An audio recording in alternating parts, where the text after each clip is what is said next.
Pourquoi m'appelez-vous Seigneur, Seigneur, alors que vous n'accomplissez pas ce que je vous demande? C'est vraiment une plainte que le Seigneur va formuler dans le livre de Luc, chapitre 6, verset 46, en se plaignant de ce qu'on l'appelle Seigneur, Seigneur, mais l'on ne met pas en pratique la parole de Dieu. L'on ne met pas en pratique ce qu'il nous demande de faire. Il fera aussi comme ça, il dira aussi comme ça dans le livre de Jean, une phrase du même type, « Celui qui m'aime garde ma parole. » Donc, pour le Seigneur, si pour lui, pour l'appartenir, ou du moins pour qu'il t'appartienne aussi, il faudrait que tu puisses mettre en pratique sa parole. Aujourd'hui, il ne suffit pas de se proclamer chrétien, il ne suffit pas d'avoir accepté Jésus comme ton Seigneur et Sauveur pour être chrétien, c'est vraiment vivre la parole de Dieu. C'est vraiment prendre la parole de Dieu comme son fondement et l'appliquer. Et c'est quoi appliquer la parole de Dieu? La Bible nous dit que le Seigneur veut de nous une seule chose, c'est la sanctification. Et on nous rajoutera, sans la sanctification, nul ne peut voir le Seigneur. L'apôtre Pierre nous exhorte d'ailleurs en nous disant, soyez éveillés et modérés. Donc, on nous exhorte comme ça à toujours être saint comme le Seigneur est saint. Et c'est quoi être saint comme le Seigneur est saint? C'est vraiment fermer toutes les portes d'accès au péché, toutes les portes d'accès à Satan et ne pas se frotter avec le monde des ténèbres. Comme il est dit, vous êtes dans le monde, mais ne soyez pas du monde. Vous êtes dans le monde, mais ne vivez pas comme les gens du monde. Il est important en ce temps de la fin de se préparer au retour de Jésus.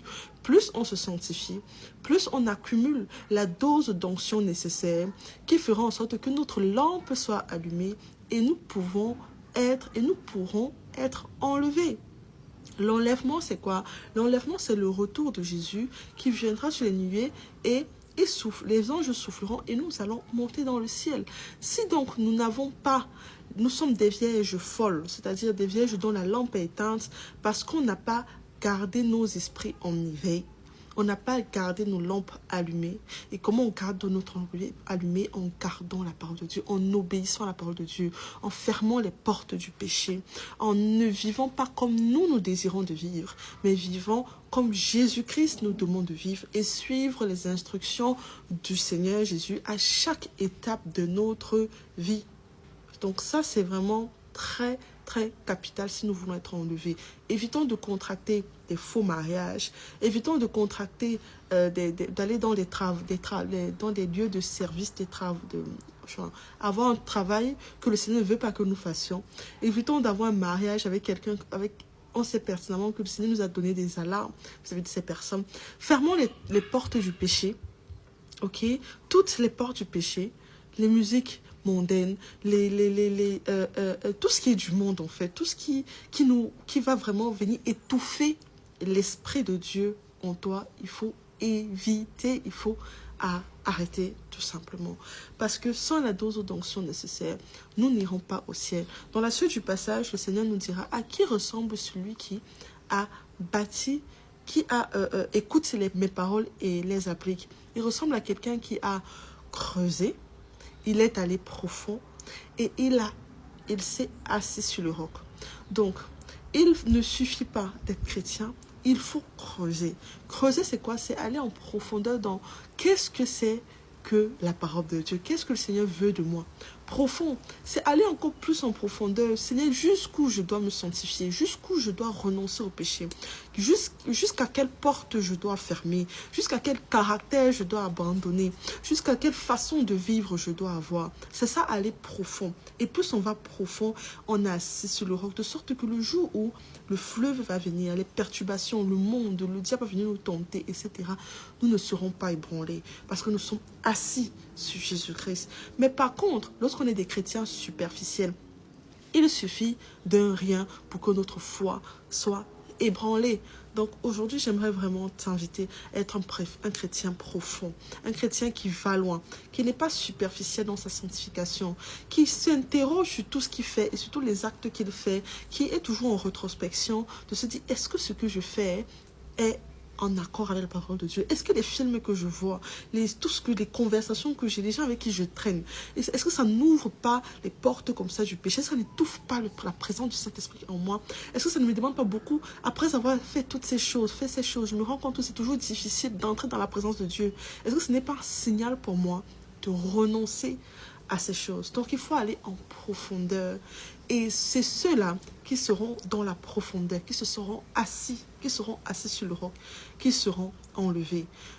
Mon frère, ma soeur, j'aimerais pas te mentir. J'aimerais pas que tu sois un chrétien superficiel parce que ça ne va t'apporter nulle part. J'aimerais pas te dire que la foi chrétienne, c'est l'épanouissement, de vivre comme on veut ou de seulement, entre guillemets, arrêter l'impudicité. La foi chrétienne, c'est beaucoup plus que ça.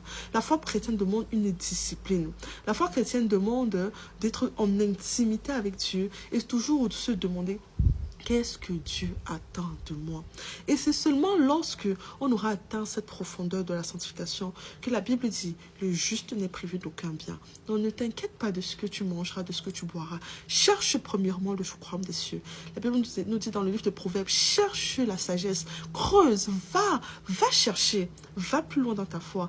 Et lorsque tu auras la sagesse, la Bible dit: celui qui a la sagesse, le juste ne manque de rien. Celui qui a la sagesse a la richesse. Donc ne t'embarrasse pas: mon mariage, je veux le mariage, je veux les enfants. Tout ça, ne t'embarrasse pas de tous les fardeaux. Viens pendant la prière pour prier pour tes problèmes. Prie pour te sanctifier. Prie pour te consacrer. Prie pour abandonner le péché. Et je ne suis pas en train de dire que Dieu te rendra riche. Je suis en train de te dire que ce dont tu auras besoin, si c'est un bout de pain, si c'est ça dont tu as besoin, tu n'en manqueras pas au moment venu. Mais seulement, concentre-toi à te sanctifier. Suffis-toi de ce que le ciel te donne. Ne sois pas dans les soucis de chercher la richesse, de chercher à posséder, de chercher à tout ça. Si le Seigneur t'amène à ça, mais que ce ne soit pas un désir de ton âme, que le désir de ton âme, c'est le ciel. Que le désir de ton âme soit de gagner le royaume des cieux. Que le désir de ton âme soit d'aller au ciel, de te sanctifier, d'avoir une relation, une intimité avec Jésus-Christ. Et c'est vraiment le résumé de ce pourquoi je fais ces vidéos tous les jours. Va profond, sanctifie-toi, Jésus revient, renonce au péché, abandonne-toi à Jésus-Christ, abandonne le monde, abandonne les distractions et va loin, va plus profond, prie, Seigneur, va plus profond. Seigneur, sanctifie-moi. Qu'est-ce que je dois renoncer? Qu'est-ce que je dois faire? Si tu n'as pas la révélation de ce que tu vas faire, si tu as ce désir profond, le Seigneur le fera pour toi. Que Dieu te bénisse. Je suis très contente d'avoir pu partager ce message avec toi. Et je prie que ce message puisse toucher ton cœur et te ramener dans les voies du Seigneur, ou du moins t'amener encore plus en profondeur dans les voies du Seigneur. Ne porte pas seulement le nom de chrétien, mais vis comme un chrétien. Okay? La Bible nous dira dans le livre d'Ésaïe: 7 femmes ont saisi le vêtement d'un homme en disant: donne-nous seulement ton nom, mais nous chargerons de notre nourriture et de notre vêtement. Aujourd'hui, beaucoup d'églises ont le nom de chrétiens. Beaucoup de chrétiens ont l'appellation de chrétiens, la nomination de chrétiens, mais elles se nourrissent comme elles veulent, et elles s'habillent comme elles veulent, elles se comportent comme elles veulent. Aujourd'hui, le Seigneur ne prend pas seulement l'identité, le nom de chrétien, mais porte cette identité comme un ADN. Parce que ceux-là qui seront enlevés, c'est ceux-là qui auront l'ADN de Christ, qui partageront la même valeur et la même vie que le Christ.